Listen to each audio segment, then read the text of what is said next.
구약성경 419쪽 사무엘상 9장 1절부터 14절 말씀입니다.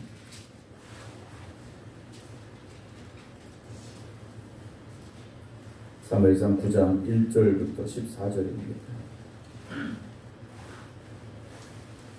베냐민 지파의 기스라 이름하는 유력한 사람이 있으니 그는 아비엘의 아들이요 스롤의 손자요 베고라스의 증손이요 아비아의 현손이며 베냐민 사람이더라. 기스에게 아들이 있으니 그의 이름은 사울이요 준수한 소년이라. 이스라엘 자손 중에 그보다 더 준수한 자가 없고 키는 모든 백성보다 어깨 위만큼 더 컸더라. 사울의 아버지 기스가 암나기들을 잃고 그의 아들 사울에게 이르되 너는 일어나 한 사원을 데리고 가서 암나기들을 찾으라 하매 그가 에브라임 산지와 살리사 땅으로 두루 다녀보았으나 찾지 못하고 살림 땅으로 두루 다녀보았으나 그곳에는 없었고 베냐민 사람의 땅으로 두루 다녀보았으나 찾지 못하니라. 그들이 숲 땅에 이른 때 사울이 함께 가던 사환에게 고하여 사환에게 이르되 돌아가자. 내 아버지께서 암나기 생각은 고사하고 우리를 위하여 걱정하실까 두려워하노라 하니 그가 대답하되 보소서 이 성읍에 하나님의 사람이 있는데 존경을 받는 사람이라. 그가 말한 것은 반드시 다 응하나니 그리로 가사이다. 그가 혹 우리가 갈 길을 가르쳐 줄까 하나이다 하는지라. 사울이 그의 사원에게 이르되 우리가 가면 그 사람에게 무엇을 드리겠느냐. 우리 주머니에 먹을 것이 다하였으니 하나님의 사람에게 드릴 예물이 없도다. 무엇이 있느냐 하니 사원이 사울에게 다시 대답하여 이르되 보소서 내 손에 은 한 세겔의 4분의 1이 있으니 하나님의 사람에게 드려 우리 길을 가르쳐 달라 하겠나이다 하더라. 옛적 이스라엘의 사람이 하나님께 가서 물으려 하면 말하기를 선견자에게로 가자 하였으니 지금 선지자라 하는 자를 옛적에는 선견자라 일컬었더라. 사울이 그의 사원에게 이르되 네 말이 옳다. 가자 하고 그들이 하나님의 사람이 있는 성읍으로 가니라. 그들이 성읍을 향한 비탈길로 올라가다가 물 기르러 나오는 소녀들을 만나 그들에게 묻되 선견자가 여기 있느냐 하니 그들이 대답하여 이르되 있나이다. 보소서 그가 당신보다 앞서 갔으니 빨리 가소서. 당신 백성이 오늘 산당에서 제사를 드리므로 그가 오늘 성읍에 들어오셨나이다. 당신들이 성읍으로 들어가면 그가 먹으러 산당에 올라가기 전에 곧 만날이다. 그가 오기 전에는 백성이 먹지 아니하나니 이는 그가 제물을 축사한 후에야 청함을 받은 자가 먹음이니이다. 그러므로 지금 올라가소서 곧 그를 만나리다 하는지라. 그들이 성읍으로 올라가서 그리로 들어갈 때 사무엘이 마침 산당으로 올라가려고 마주 나오더라. 아멘. 할렐루야. 오늘도 하나님 앞에 깨어 기도드리는 우리 모든 성도 여러분들 하루하루 오늘 하루의 삶 가운데 하나님의 크신 은혜와 돌보심의 손길이 함께 하시길 주님의 이름으로 축원합니다. 온라인으로 함께 예배드리고 계신 성도들 박영료 권사님, 김성자 권사님, 김효 권사님, 김미화 권사님, 안금영 권사님, 박사면 집사님, 박성준 집사님, 안친환 권사님, 임승자 집사님, 김영옥 집사님, 정권 권사님 주님의 이름으로 축복합니다. 이스라엘 백성들이 우리에게도 왕이 필요합니다 라고 하나님 앞에 요구를 했습니다. 달라는 거죠. 하나님 우리도 왕이 필요하니까 왕을 세워주십시오 라고 사무엘에게 요청을 했고 하나님께서는 그래라 라고 사무엘에게 말씀을 하셨습니다. 그러면 하나님께서 이스라엘 백성들에게 이제 왕을 세워주셔야 되는데 하나님께서 이스라엘 백성들에게 왕을 세워주실 때 누구를 세워주실까 하는 거죠. 하나님은 우리에게 항상 가장 선한 것을 주십니다. 하나님께서는 선한 것을 주셔요. 그런데 정작 받은 우리가 하나님 주신 것에 대해서 만족하지 못할 때도 있고 불만을 가질 때가 있고 불평할 때도 있고 이게 뭐야 라고 하찮게 여길 때도 있다라는 거죠. 자, 사울을 이제 하나님께서 오늘 등장시키시는데 사울은 물론 우리가 사무엘상을 쭉 읽어가다 보면 사울이 변하는 모습을 봅니다. 하나님에게 버림받는 왕으로 나오죠. 그러나 그가 처음 왕으로 등장하게 되는 과정을 보면 그는 하나님이 이스라엘 백성들 가운데 택하시고 또 택하신 사람이라는 겁니다. 찾고 찾으셔서 가장 적합한 사람을 왕으로 세워주셨다라는 거예요. 그런데 어떻게 된 겁니까? 변했다라는 거죠. 변했다라는 겁니다. 처음에 사울이 아니더라는 거예요.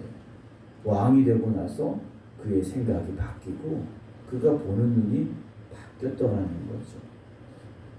뭐 10년이면 강산도 변한다라는 얘기들을 많이 합니다. 제가 당진에 처음 갔을 때만 해도 그렇게 뭐 아파트가 엄청나게 많지는 않았거든요. 시내만 있었지 그 시 외곽으로는 그렇게 많지는 않았는데 10년이 되니까요. 산이 없어지고 아파트가 그 산을 꽉 채우면서 들어오는 모습을 제가 봤습니다. 물론 뭐 우리 생각의 아파트가 그렇게 막 꽉 차게 들어오진 않겠습니다만 10년이라는 세월이 지나면 뭔가 바뀌어 있겠죠. 뭔가 달라졌을 겁니다. 아마 여기 계속 사신 분들은 10년 전하고 지금이 또 다르다라고 말씀을 하실 수도 있을 것 같아요. 그런데 하나님 앞에서의 우리의 모습은 변하지 않아야 됩니다. 변하지 않아야 돼요.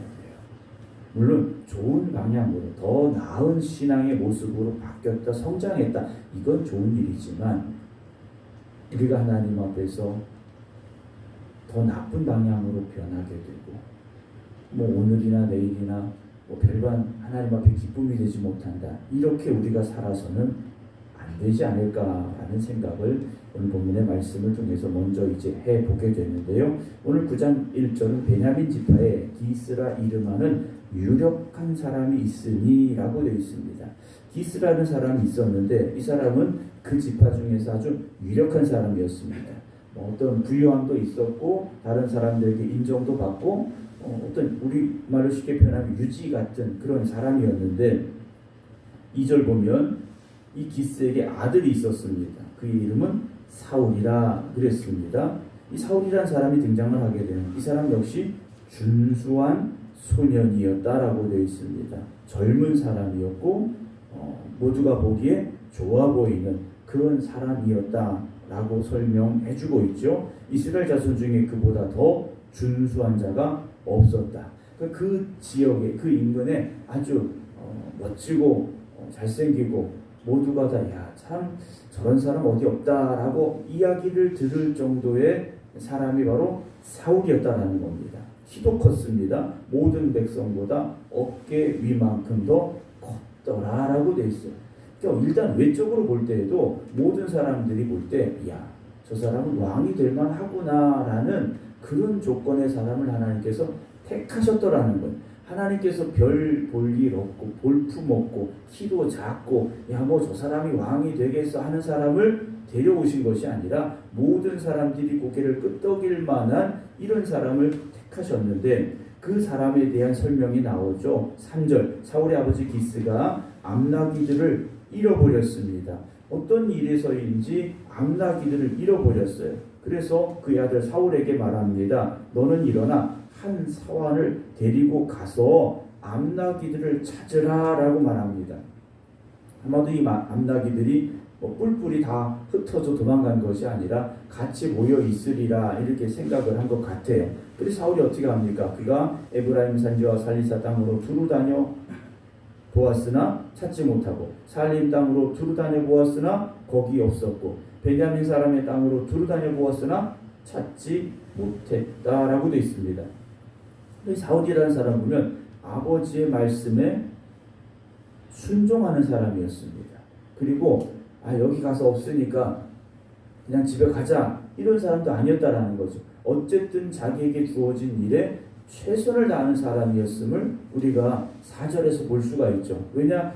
여기 가서도 없으니까 또 다른 데 가서 또 찾아보고 거기도 없으니까 또 다른 데 가서 찾아보고 계속 찾고 있었다라는 겁니다. 왜냐? 아버지의 마음을 알기 때문에 아버지가 이 암나기들을 꼭 찾았으면 하는 그런 마음이 있음을 알기에 여기저기 두루두루 다녀보았는데 결국 찾지 못했습니다. 5절 그들이 숲 땅에 이른 때 사울이 함께 가던 사원에게 이를 때 뭐라고 말합니까? 야 우리 집에 가자 그래요. 집에 가자. 이 말은 뭡니까? 힘드니까 그만 가자. 못 찾을 것 같으니까 그만 가자. 이것이 아니라 내 아버지께서 암나기 생각은 고사하고 우리를 위하여 걱정하실까 두렵다라고 말해요. 아버지가 야 우리도 어떻게 잘못됐는가 보다 생각하시면 어떡하겠냐, 이제는 그만 돌아가자라고 말을 합니다. 그 사울은 이렇게 여러 방면에서 볼 때 준비되고 또 훌륭한 사람이라 우리가 생각할 수 있다라는 거죠. 그때 같이 갔던 사환이 이렇게 말하죠. 이 성읍에 하나님의 사람이 있는데 존경을 받는 사람이라 그가 말한 것은 반드시 다 응합니다. 거기 갑시다 그래요. 그가 혹 우리가 갈 길을 가르쳐 줄까 합니다 라고 함께 갔던 사환이 종이 사울에게 이렇게 말을 합니다. 이 말을 들었을 때 사울이 뭐라고 말합니까? 야, 다 늦었어. 이렇게 찾았는데 우리가 어디가 찾겠냐, 그냥 집에 가자라고 말한 게 아니에요. 사울의 입에서 나온 말을 보면 7절입니다. 그의 사환에게 이르되 우리가 가면 그 사람에게 무엇을 드리겠느냐, 우리 주머니에 먹을 것이 다하였으니 하나님의 사람에게 드릴 예물이 없도다. 무엇이 있느냐 라는 말을 하죠. 사울이요 사환에게 말한 겁니다. 야, 우리가 하나님의 사람에게 가게 되면 뭔가 예물을 드려야 되는데 우리가 먹을 거 가지고 나온 뭐 빵이 됐든 뭐가 됐든 다 먹고 이제 없지 않느냐, 그럼 뭘 드리겠느냐. 그랬더니 사환이 8절에 보소서 내 손에 은 한 세겔의 4분의 1이 있으니 하나님의 사람에게 드려 우리 길을 가르쳐 달라 하겠습니다 라고 말해요. 이 종이요 돈을 가지고 있었습니다. 물론 이 당시에 우리처럼 지폐로 됐거나 동전으로 됐거나 이런 정확한 단위의 화폐가 있었던 건 아닙니다만 어쨌든 통용이 되는 은을 가지고 있었는데 이 사람이 왜 은을 왜 가지고 있었을까요? 이 사람이 은을 왜 가지고 있었을까 한번 생각을 해봅니다. 사울의 아버지 기스가 갈 때 혹시 필요할지 모르니까 이거 가지고 가라 하지는 않았을 거라는 거예요. 어찌 보면 자기의 가장 소중한 것일 수도 있습니다. 요즘 단위로 따져보면 하루 품삯 정도는 되지 않는가라고 학자들이 이야기를 하는데 종에게 소중한 것이었겠죠. 그런데 이 종 역시 그의 주인 기스의 안나기를 찾는 데 있어서 자기 것 또한 아끼지 않는 모습을 우리에게 보여주고 있음을 우리가 보게 되는데요. 구절을 보게 되면 선지자, 선견자라는 서로 다른 단어들이 나오는데 선견자라는 정확한 뜻을 보면 꿈이나 환상을 통해서 하나님의 뜻을 분별하는 사람을 선견자라고 보는 게 맞고요. 선지자는 하나님의 말씀을 선포하는 사람이라고 보시는 게 정확합니다. 물론 선견자나 선지자나 어떤 특별한 구분을 가지고 이렇게 썼다 저렇게 썼다라고 말하기는 좀 어렵고요. 어쨌든 선견자나 선지자는 결국 하나님의 뜻을 전해주는 사람이라고 보시면 좋으리라 이렇게 생각이 됩니다. 그래서 10절 사울이 그의 사환에게 이르되 네 말이 옳다 가자 하고 그들이 하나님의 사람이 있는 성읍으로 가죠. 여기서 나오는 하나님의 사람이 누구겠습니까? 사무엘 선지자죠.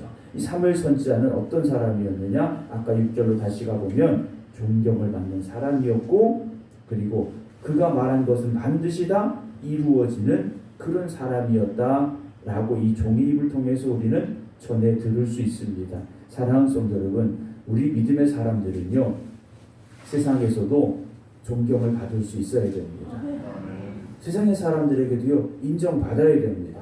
교회에서는 그럴듯한데 세상에 나가면 야 교회 다니는 사람 왜 저래?